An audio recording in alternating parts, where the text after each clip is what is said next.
this bill is talking about is trying to deal with that situation that I always describe, that old habits die hard. This bill is all about our national interest. That is, let's utilize what we produce everywhere in this country. In the north, in the south, everywhere. Every state produces cassava. One of the crops you can find anywhere, everywhere. That we import wheat. And experts have studied and reached a conclusion that when you use certain amount of cassava added to wheat, it's good for us. It's good for us to produce bread, and it will serve the purpose that we want the bread to be, how we want the bread to be, and that will reduce cost, and also it will allow us to utilize what we have. It's simple as that. And you need legislation, because this thing has been said over and over again. But the bakers have refused to go in line with the study that experts have made about the bread we need to produce in this country, that create a legislation to enforce them to use this formula. Simple. Am I right? Very, very simple. It's in line with our national interest. Yes, we produce wheat, but not in all parts of the country.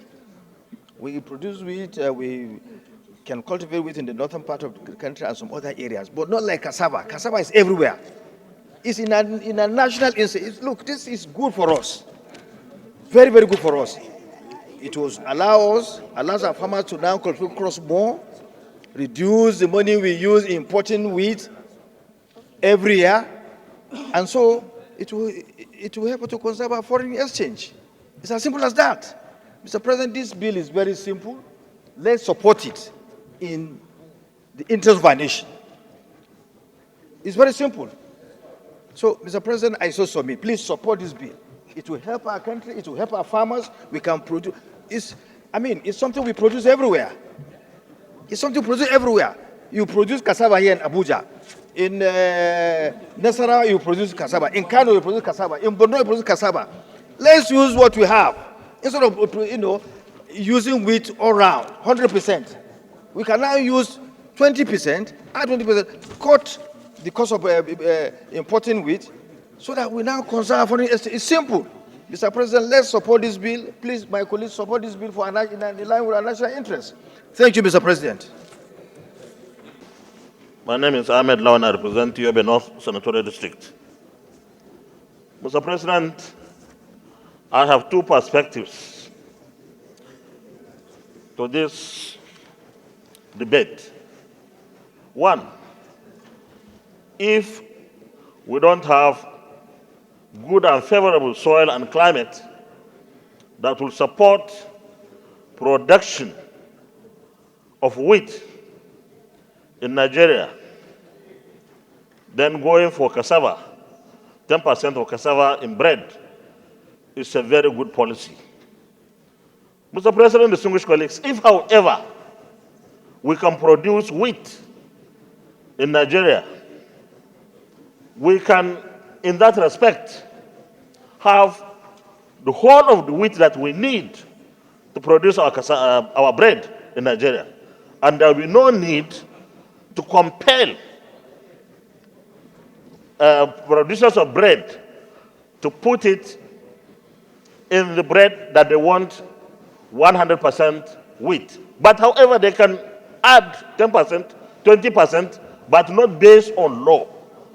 Mr. President, in 1985, the then military government of General Ibrahim Badamasu Babangida, introduced what it called Task Force on Wheat Production.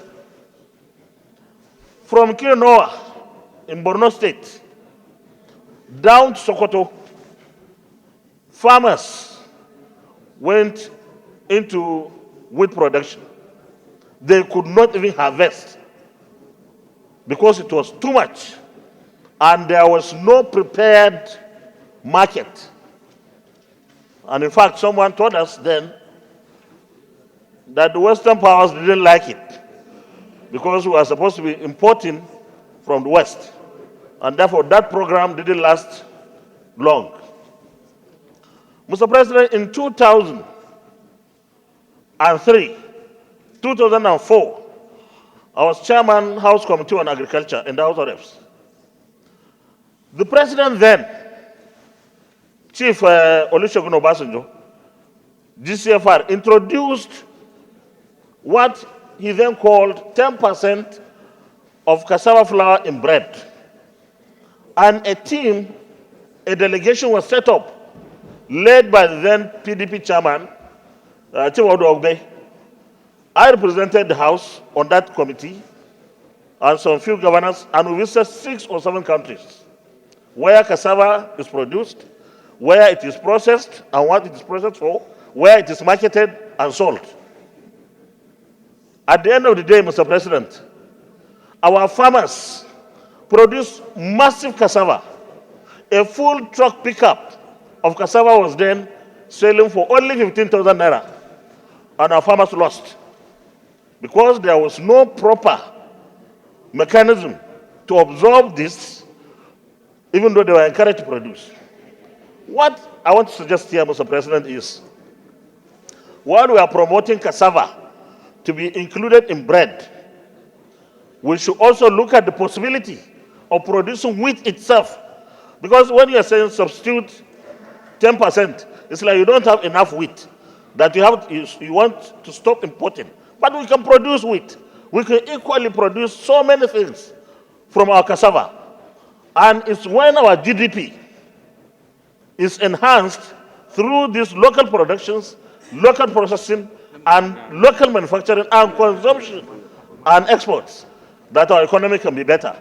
So I support the bill in one way, but also suggest that we shouldn't close our eyes to the fact that we can also produce wheat in Nigeria, that in fact we can export wheat to other countries. Thank you very much, Mr. President. Very distinguished colleagues. The last contribution by distinguished Senator Ranking Ahmed Lawal has also modified my thoughts on this issue. First, I believe that ultimately we must work towards self-sufficiency in food production. And we should, as much as possible, reorientate our consumption such that, as it was said before, we eat what we produce and produce what we eat. I also submit to the general principle of the bill, which says that we just need to formulate appropriate macroeconomic policies that will transfer prosperities to our rural people when we take agriculture as a serious business. But having listened to distinguished Senator Ahmed Lawal with regards to the fact that we can produce wheat, my question is, we talk about our potential, we can do all of this. Why are we not doing it? Because according to this document, even though no evidence was attached, it claims that we are spending as much as $3 billion every year to import wheat. And so the inclusion of cassava will reduce the amount of wheat importation. But then distinguished Senator Ahmed Lawal reminds us that that importation is not inevitable if we get our policies right, provide the right incentive, and educate our farmers and give them what they need to go back to the farm and produce wheat. So between these two, I believe that they are all doable. Now, my problem is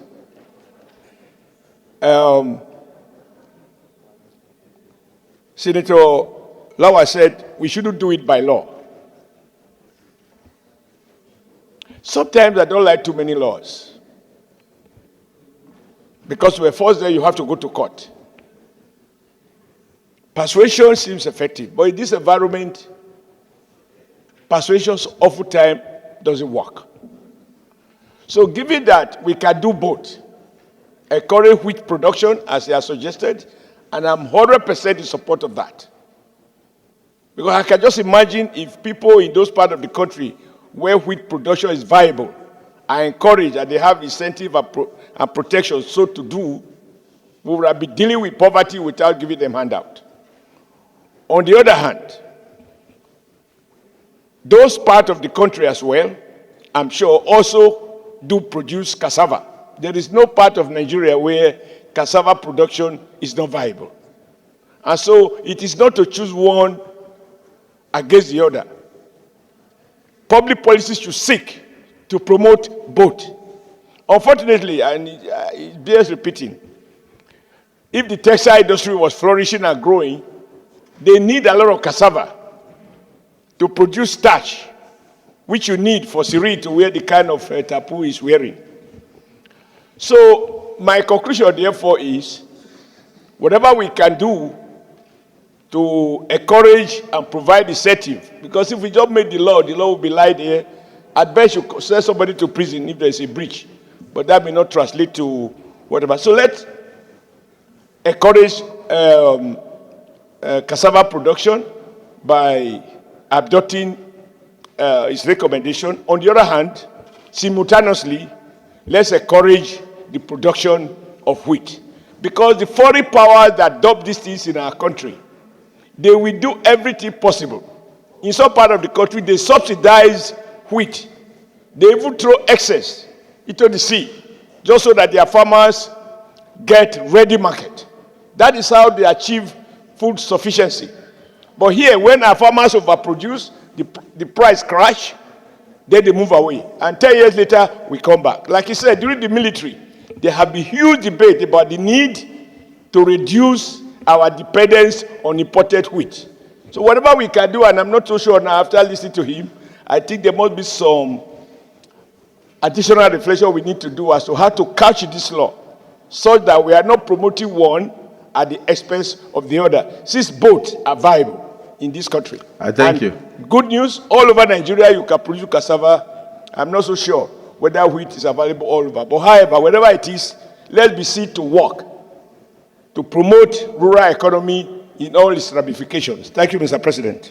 I associate myself with the intention of the sponsor of the bill to ensure that we include cassava flour production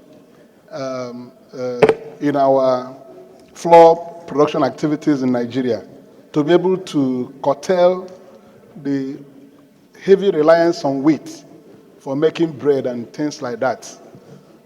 It's a very noble observation he made, but my worry is about who the bill is, the law will be targeted to. Who is the law directed at? Mandatory mandatory inclusion of cassava flour in our production. Are we directing the law to the cassava producer or to those who are involved in the flour business? Because cassava production is a business. And if we want to ensure that we increase investment in cassava flour production, in business, I don't think it is law that you use to compel somebody to take advantage of the viability of a business. The cassava producer should be the one who will be desperate to produce cassava flour. If we pass this law, for example, my question will be, who is it directed at for enforcement? Because this thing we are doing is something I believe verily that will be promoted and supported through policy, government policy towards encouraging people to go into cassava flour production as a template to reduce total reliance on wheat for production of bread and allied things. So I know that from proponents of the speeches already made, people are saying we support, we support. I don't want to oppose my friend who is sponsoring this bill, but we have to look at the person this law is directed at. Mandatory inclusion. If we pass a law, say that cassava flour must be included in flour production, who will implement it? Somebody who is doing business will go into a business that is profitable. And unless we encourage through the government policies, make this cassava flour processing very attractive through various means, we'll be able to get at the target we are going to. Thank you. I just want to make an observation. Thank you, but let me hear. Who the law is being addressed, who is being directed at. Okay, let me hear one. Oh, thank you. Thank you, Mr. President. My name is Senator Abdul Ningi, and I represent Bauchi Central of Bauchi State. Mr. President, this is a bill about cassava, and therefore, in the argument being debated, you look at the merits of why this bill is necessary and why this bill is important. And I have listened attentively to the Deputy Senate President, and I think he has captured the essence of this bill. First and foremost, the argument about wheat, much as it is important, but it is also imperative for people to be aware that we import wheat. And it is the importation of wheat that has taken a lot of our income. The bottom line and the question, do we also import cassava? The argument is no. Do we grow cassava in Nigeria? The argument is yes. 36 states out of 36 states, including FCT, grows cassava. And therefore, cassava is like an inheritance to Nigeria. It is something that is grown here, and it is something that must be encouraged. First thing first, do we have availability of cassava to be able to take the place of wheat? The answer is no. And why don't we have the availability of cassava? Because there are no laid down regulations that will encourage the production of cassava. This is what this bill is about. And to further buttress the argument that this bill is all-encompassing, look at objectives of the bill, particularly number 4, provide a tax regime and incentives for producers of mixed wheat and cassava flours and wheat importers who include cassava flour in imported wheat. So the issue of wheat has been clearly taken care of. But what is important is like what the Deputy Senate, the former Senate President said. What do we do as a country in order for us, once this bill passes through, to be able to take advantage and give the derivables for an average Nigerian to benefit from it? This bill, Mr. President, is apt, is timely, and it is important for people to recognize that cassava, once we pay attention to it, will now plug the gap of the revenues, of the hard-earned revenues that we use to import wheat. So when you bring the argument of including wheat, I think you are begging the question. But this bill is about cassava. And because cassava is inherent, we are the largest producers of cassava in Africa and even in the world. So we must take advantage about getting cassava availability to Nigerians, to add value to the flour, to the bread making mechanisms. So I think it is important to separate these things, and at the end of the day, you take it to the public hearing. Most of the arguments I have had today are arguments that will be heard during the public hearing. So therefore, a bill at the second reading is about the good, the bad, and the ugly. And I think this bill has merit enough argument to have it pass through this second reading. And I so support that this bill should pass through second reading. Thank you. Thank you, distinguished colleagues. Those